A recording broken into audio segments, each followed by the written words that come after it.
And so this is why learning how to navigate your alignment and be on the lookout for this sooner rather than later can help bring you back into alignment so much faster.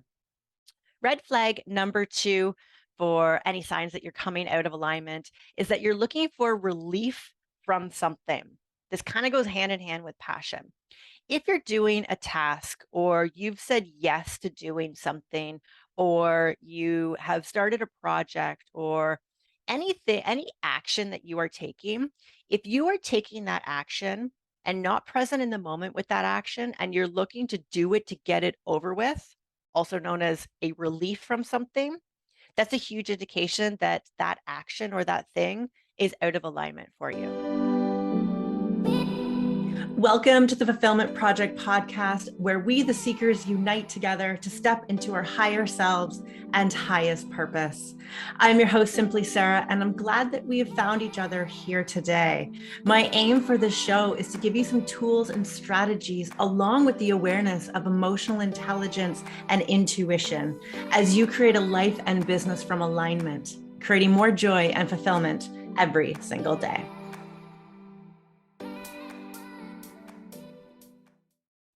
Hey, sister friend, welcome to today's episode on the Fulfillment Project podcast. I'm your host, Sarah Fennell. I'm an alignment and manifestation coach for women entrepreneurs, women who want more out of their life in general and really more out of themselves.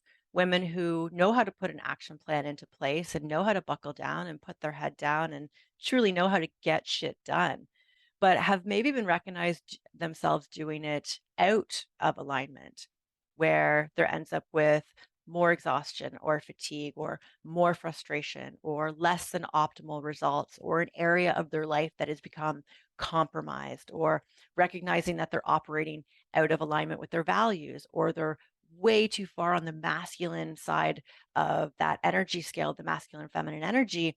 And there's just this whole disruption of alignment for truly how they want to be showing up and creating their life. And what I teach to my students is aligned intelligence that allows them to work on their alignment and their growth. And then, more importantly, keep and navigate that alignment once they've found themselves at a higher operating level.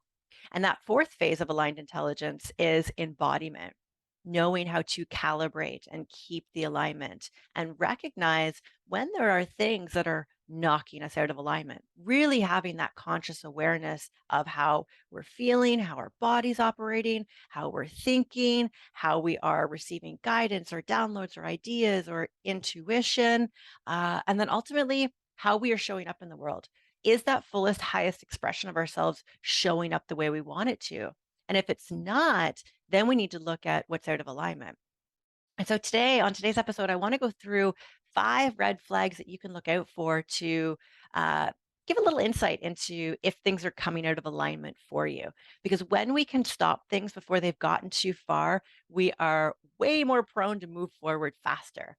I like to look at getting back into alignment like a speed bump as opposed to being totally like car wrecked off the road, having to, completely rebuild coming back into life. On previous episodes, if you've been listening and you've heard me talk about alignment like surfing, learning how to surf and becoming a master surfer and or master at alignment and navigating yourself. And when we are a good surfer, which by the way, I am not, I just really like the analogy. When someone is a good surfer, they'll know how to navigate those waves below them. And they'll have that forward sight and that conscious awareness into the little pivots or shifts within their body that are being knocked out of alignment and where that strength or stability or agility needs to come more into place to hold their state on the surfing board. And alignment is no different. We don't want to be thrown off our surfboard and it's like farther away from us and we need to swim back to it and find a new wave and get back up and hold ourselves on that surfboard, like being totally knocked out of alignment and life just feels like it's so upside down and there's so much work to get it back into alignment. No, we want to become really good surfers and really good surfers at alignment so that we can navigate those small little like hiccups or gusts of wind that we maybe didn't anticipate or a wave that's coming at us a little bit too much, but we have the strength to be able to hold ourselves there and not get knocked over. So let's dive into these 5 red flags. And by no means is this list exhausted. It's just 5 common ones that I really see for myself and I see popping up in clients where I kind of like, let's put the brakes on and have a little bit of look at what's happening here. And so, red flag number one is that there is a passion dwindling. So it could be for life in general. This could be for an area in your life, but there is a less engaged energy for what you're doing. I've seen this in business. I have seen this in past relationships. I think intimate relationships are a really good way to talk about passion, but this can be translated into any area of your life, a fitness goal, a health goal. When we don't feel like we want to go that extra mile, or we are not looking forward to something, or we just don't feel like we're in it anymore, that energy to show up in there feels very forced. So if you're in an intimate relationship and that passion has dwindled, do you want to go the extra mile for that person? Do you, look forward to seeing them, or do you feel engaged and present and in conversation, like in there with them? No, if that passion has dwindled, you're most likely like checked out. And so that's a huge red flag for anything, especially like as I've shifted and pivoted like business models and so forth. If I find myself checked out and that checked out doesn't get alleviated, and again, passion isn't like one day I didn't have passion and like, uh-oh, I'm so out of alignment. No, when it comes to passion, there's usually been a repeated pattern and a point where you recognize that, like, I don't want to show up in this anymore. Like, I don't want to do this anymore. This feels like more work than it should be. And I've really put in the effort to make it work for me, but it's just not. Passion and fun is a value of mine. It's a personal value, and anything that I do, or friendships, or relationships, or what I commit myself to, I want to make sure I'm passionate about it. Because I know for myself, when I feel passionate, the best of me comes out. I'm creative and I want to go that extra mile. So I get really intuitive and ideas and downloads for how to make that situation better. And so when we have passion, there is an energy that comes about us that is different. When we have passion, we don't let the small things bother us so much. When we have passion, the challenges and the struggles that will arise with most situations, because life is not perfect, will be worth overcoming.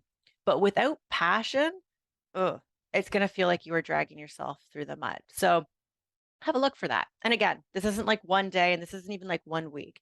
Passion needs to be an ongoing pattern that you've seen. If you've ever broken out of a relationship, most likely the passion has dwindled and it wasn't something that happened overnight or within a week or most likely within a month. There might even have been years where you've stayed in something without the passion before you've come to the conclusion that it's time to move forward. And in those moments, we can always, I think it's really important to recognize that that passion was lacking. Because how many times have you gotten out of a situation and you're like, wow, I wish I did that sooner? And so this is why learning how to navigate your alignment and be on the lookout for this sooner rather than later can help bring you back into alignment so much faster. Red flag number two for any signs that you're coming out of alignment is that you're looking for relief from something. This kind of goes hand in hand with passion. If you're doing a task or you've said yes to doing something or you have started a project or anything, any action that you are taking, if you are taking that action and not present in the moment with that action and you're looking to do it to get it over with, also known as a relief from something, that's a huge indication that that action or that thing is out of alignment for you. I know the boundaries are one thing that can come up if we feel like we're looking for a relief. Maybe there wasn't a boundary set. You said yes to something you wanted to say no to.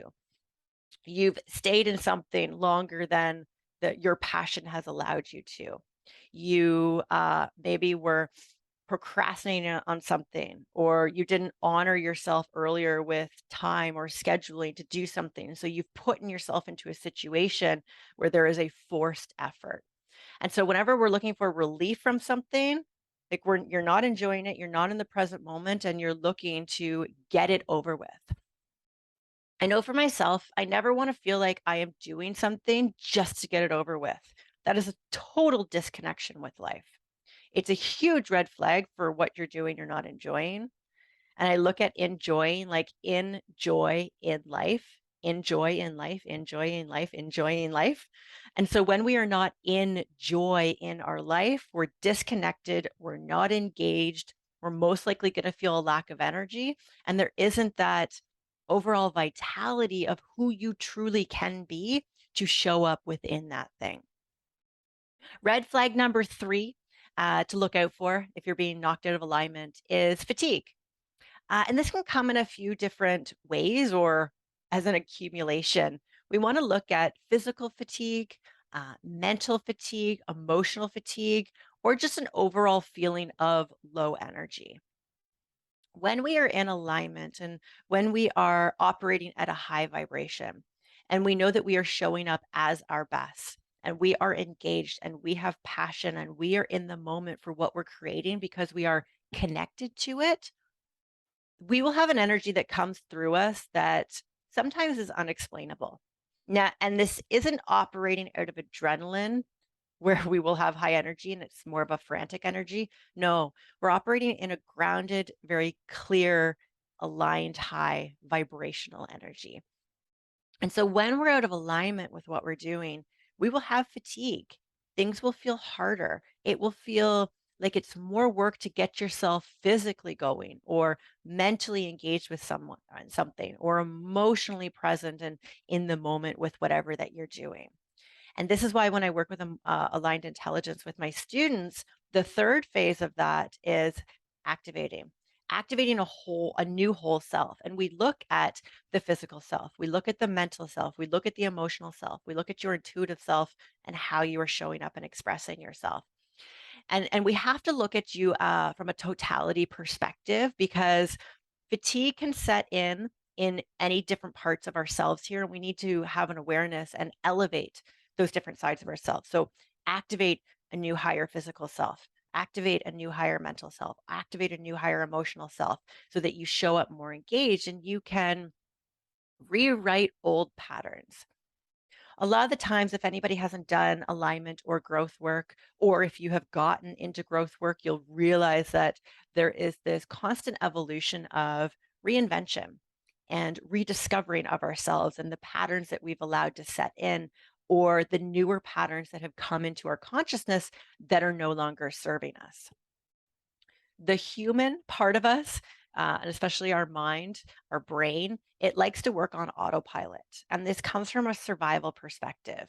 The human wants to maintain as much energy as it possibly can so that it can conserve resources.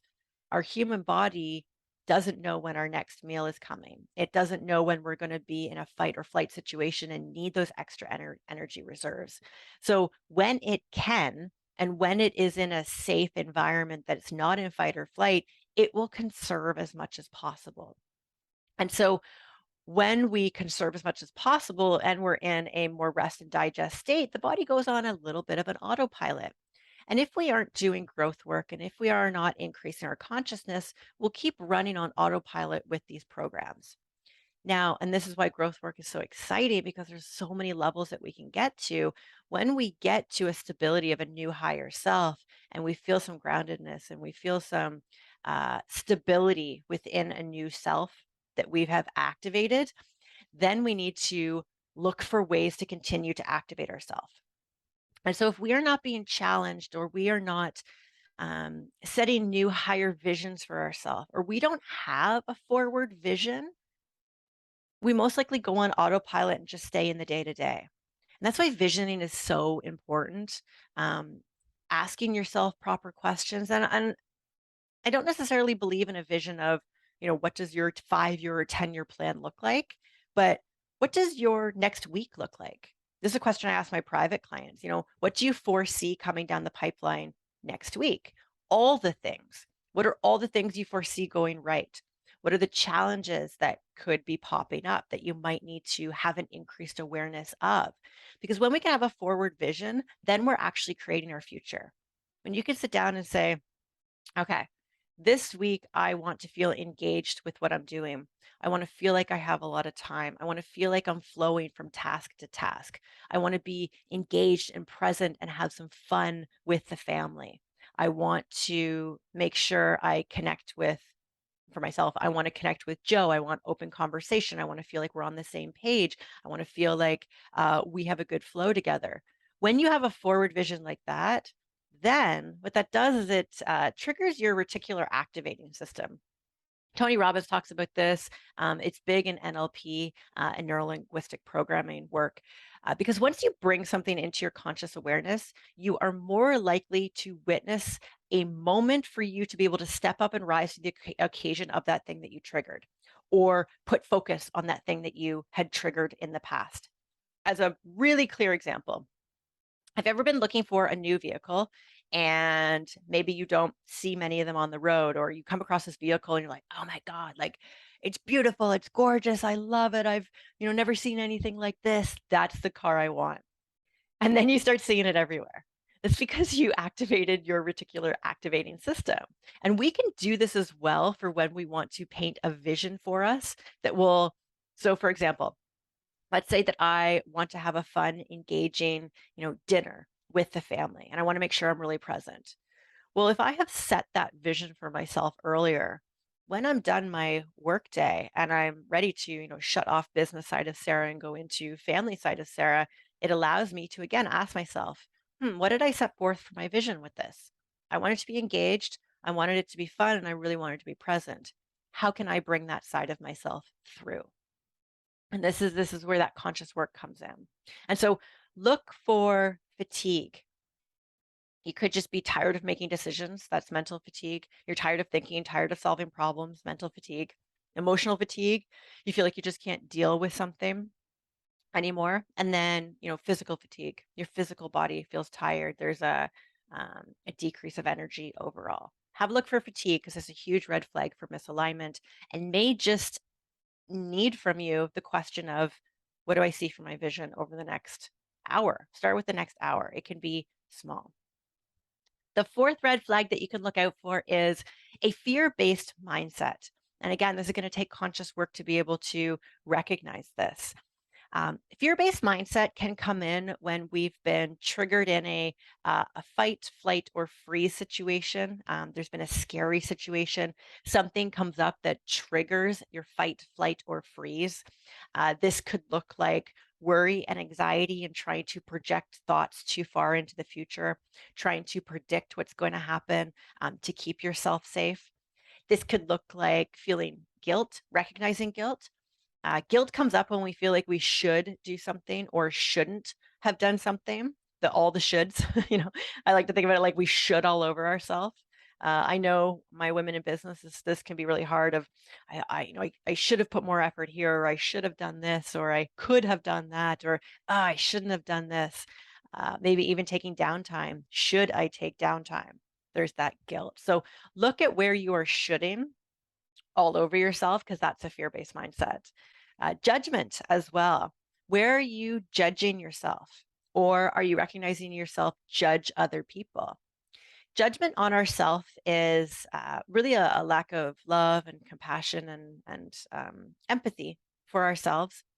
And judgment onto others is a mirror for the own judgment that we have inside of ourselves. And so judgment is really powerful to be able to look out for and ask yourself, where am I not showing compassion for myself? Or why am I denying this part of myself? And why does that opinion matter?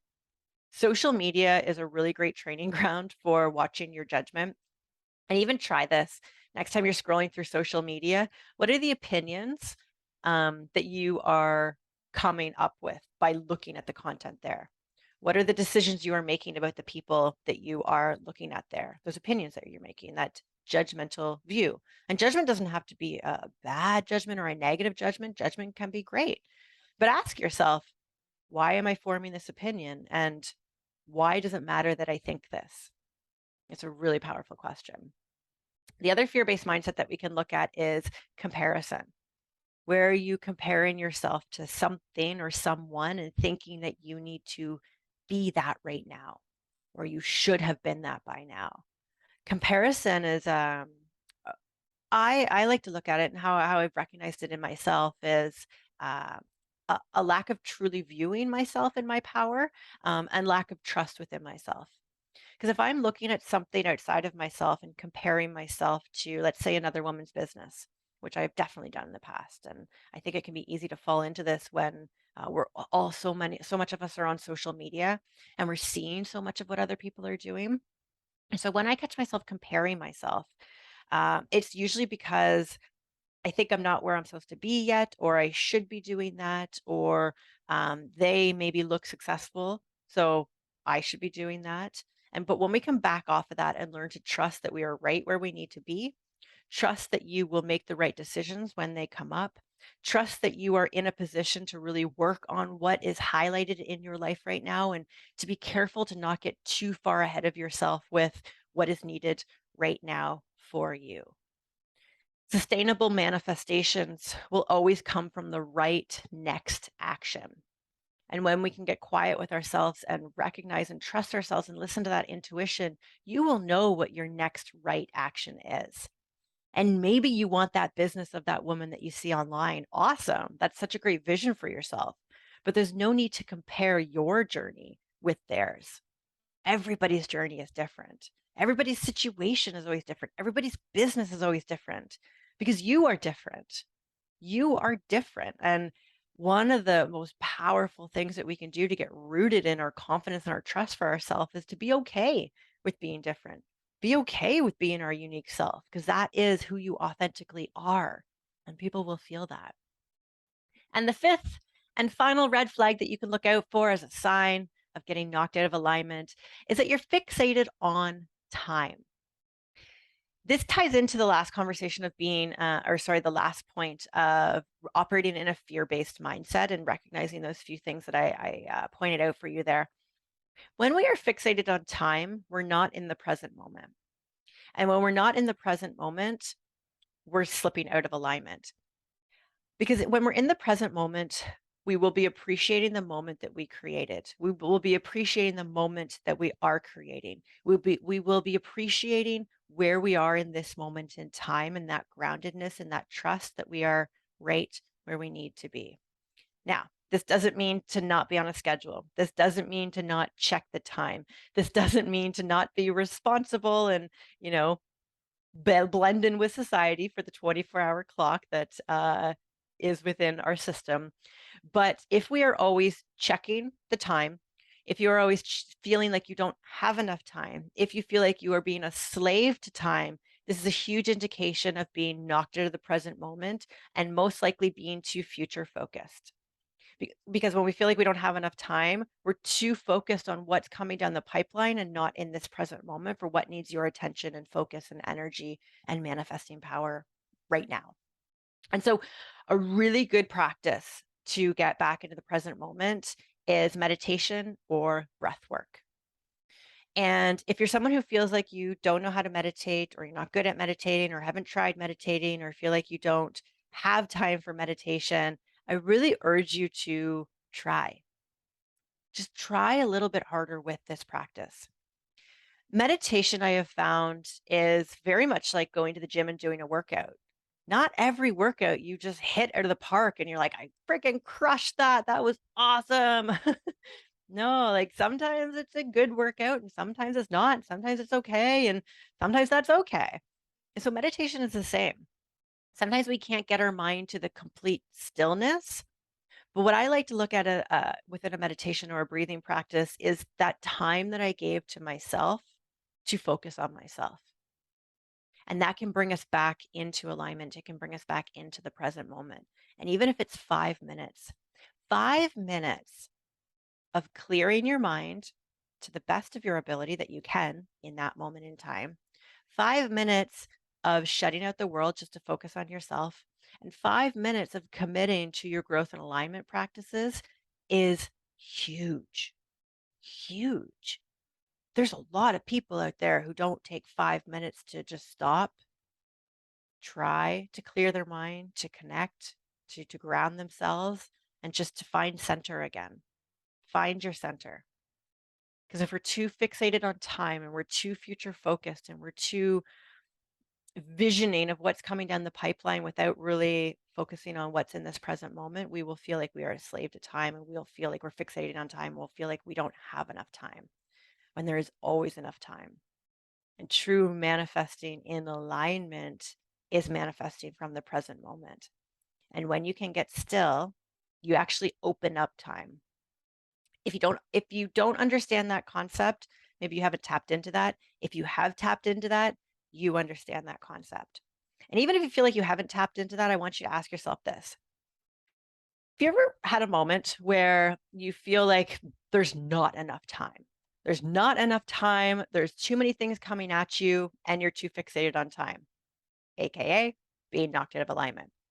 And then have you also, in contrast, been able to look back now and witness a time where you had a lot on the go and there were a lot of things happening, but it felt like there was ease, it felt like there was flow, it felt like you had so much time to do things and maybe sometimes even surprised yourself over the extra time that you had, even when you thought you had a lot to do. That's what I'm talking about here. So when we're in alignment, it doesn't mean that we have less stuff on our plate and more time to be able to be, but it means that we've learned how to master time by mastering the present moment, which actually opens up time. I want to finish us here today with just a little bit of a practice. A little bit, we'll just do a couple minutes. We won't do 5 minutes. If it's safe for you to do so, shut down your eyes and just get present with yourself here. Even if, let's say, you're cooking or you're doing dishes, or even if you're driving, maybe just pull over and just we're going to do like 2 minutes here with yourself. And I want you to see the power of changing state and getting into the present moment. Okay. So, like I said, if it's safe for you to do so, please just close down your eyes. And I like to just sit in this space without feeling like you need to do anything right now, and just witness. Witness your breath flowing in, flowing out. Maybe you witness your heartbeat. What's that rhythm feel like? Maybe you witness your mind. Are your thoughts trying to jump? Are you trying to clear your mind? Is there a forceful effort here? I want you just to feel ease. Nothing matters but this moment. Because this moment is all you have. And now this moment is all you have. And now this moment is all you have. And so I want you to see your thoughts, maybe like a ticker tape in front of you, scrolling by. Are the thoughts that you're witnessing scrolling left? Or maybe they're scrolling right? And every time they come across your mind, just watch them scroll by as you release. Because there's nothing that needs your attention than this now moment. Let's take a big deep breath in here and release.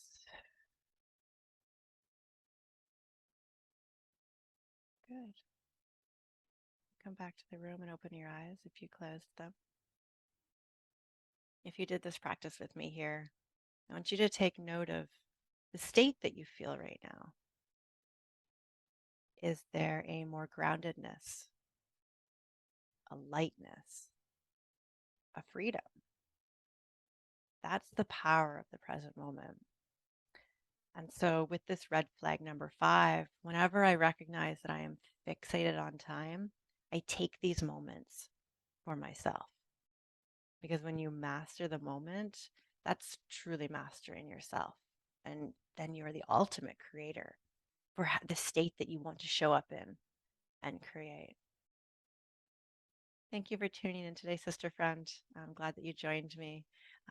I'll rattle off these 5 red flags as we finish up our conversation here. And as you go about your day, And as you go about the days to come, really start recognizing this and bringing some awareness into how you're creating. And so, number one is if you recognize that passion is dwindling for an area. Number two is that you're looking for relief from something, from a task, from doing something, from getting something out of your life, or doing something just to get it over with. Number three is recognizing fatigue within your physical, mental, or emotional body. Number four is having a fear based mindset. Maybe there's worry, maybe there's guilt, judgment, comparison happening. And number five is fixated on time and really being out of the present moment. Thank you for tuning in today. I will see you on the next episode. Thank you for joining me on this episode today. My website, simplysarah.com, is a great place for me to continue to support you on your journey to alignment, joy, and fulfillment. There you will find upcoming retreats that I am hosting, resources, books, and many other helpful tools to help you on your travels through this thing called life.